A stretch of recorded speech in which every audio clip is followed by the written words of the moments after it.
Alors, je suis maintenant avec Dominique de l'association Cerf-Volant Historique et il a fabriqué, Dominique, un cerf-volant à échelle 1. Un des cerfs-volants qui a été utilisé pendant la Grande Guerre. Est-ce que vous pourriez nous en dire plus, Dominique? Tout à fait.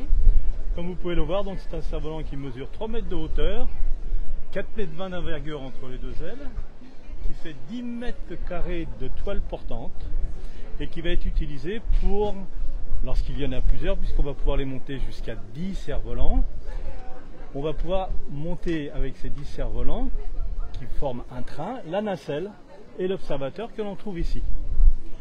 Grâce à ça, eh bien, on va sur le champ de bataille pouvoir diriger les tirs de batterie. L'observateur va monter jusqu'à 300 mètres de hauteur avec son cerf-volant, son train de cerf-volant et sa nacelle. Et de là, il va pouvoir voir jusqu'à 15 à 20 km chez l'ennemi. Ce qui va permettre, ce que vous disiez, la batterie, c'est pour les canons. Voilà, c'est ce qui va permettre de diriger les tirs de canon. Donc nous en avons un derrière, lui, afin qu'il puisse connaître où se trouvent les batteries adverses. Il lui faut un œil, on appelait les aérostiers les yeux de l'artillerie. Et grâce à ça, eh bien, il va diriger, savoir s'il tire trop à droite, s'il tire trop devant, trop derrière, il va diriger le tir pour arriver au but. Alors, ces cerfs-volants étaient donc accrochés à un câble, lui-même relié à une voiture. Tout à fait. C'est une voiture treuil? C'est ce qu'on appelle une voiture treuil. Oui. Voilà. Ok, et il y avait un deuxième câble, c'est ça que vous m'aviez expliqué. Le premier train va permettre de tirer le câble pour en faire un rail aérien. Sur ce premier câble, on va donc avoir un premier cerf-volant, puis on va faire coulisser un deuxième train, un premier train avec 3 ou 6 cerfs-volants en fonction de la force du vent. Aujourd'hui, où il y a beaucoup de vent, on n'aurait besoin que de 3 cerfs-volants. Une fois que ce rail, ce câble est bien tendu, on va faire coulisser, grâce à des anneaux qui étaient accrochés sur un bambou qui se trouvait en haut du cerf-volant, on va faire coulisser 1 à 3 cerfs-volants qui vont tirer la nacelle, dans lequel il y a l'observateur. Le train du haut, qui se trouve lui entre 1000 et 1500 mètres, ne bouge plus une fois qu'il est bien stable. Par contre, les cerfs-volants qui se trouvent en dessous avec la nacelle vont faire comme un ascenseur. On peut le monter, on peut les descendre comme on veut. Et alors, ça permettait donc de communiquer des informations sur les positions ennemies. Mais alors, comment on communiquait? Ah, ça a été le gros problème au début de la guerre. Au début de la guerre, on n'avait pas de communication téléphonique comme on l'a eu à la fin. Donc on va utiliser un truc tout simple, c'est la pierre lestée. On a une pierre, un papier sur lequel on met l'observation que l'on vient. On donne un coup de trompe, puisque les artilleurs, les aérostiers avaient une trompe.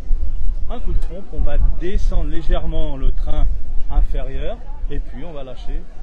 Mais ça arrivait n'importe comment. Donc on va mettre ça après dans des tubes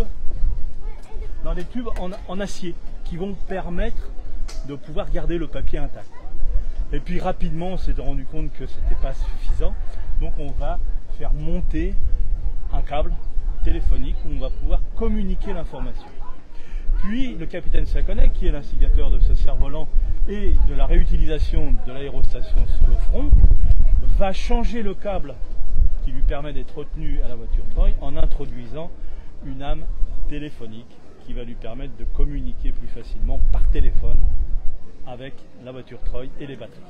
Et alors les cerfs-volants, ça va être utilisé jusqu'à quelle date à peu près? Alors le premier vol de cerf-volant, j'ai une photo dans le stand, le premier vol de cerf-volant va être le 11 septembre 1914 en face de Baccarat à côté d'Épinal.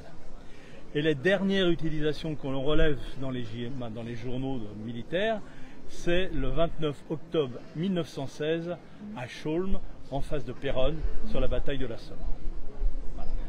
Durant tout ce temps, les cerfs-volants vont être le complément de certains ballons qui ne peuvent pas voler avec autant de facilité que le cerf-volant.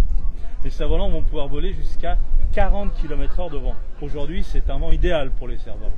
Par contre, les ballons, eh bien, ils vont se creuser et vont créer des trous, des enfoncements de toile dans le ballon, ce qui fait qu'ils vont tourner et on ne peut plus observer. Donc on va utiliser à ce moment-là, avec cette force de vent, on va utiliser les cerfs-volants. Très bien. Eh ben c'est super. Merci beaucoup Dominique pour ces explications.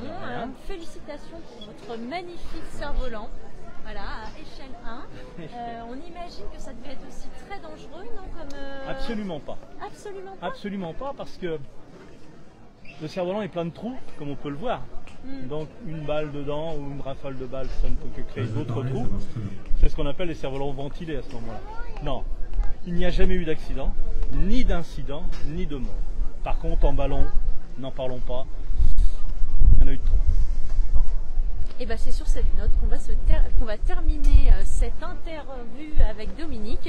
Et puis on vous retrouve juste après pour la prochaine association. Merci Dominique.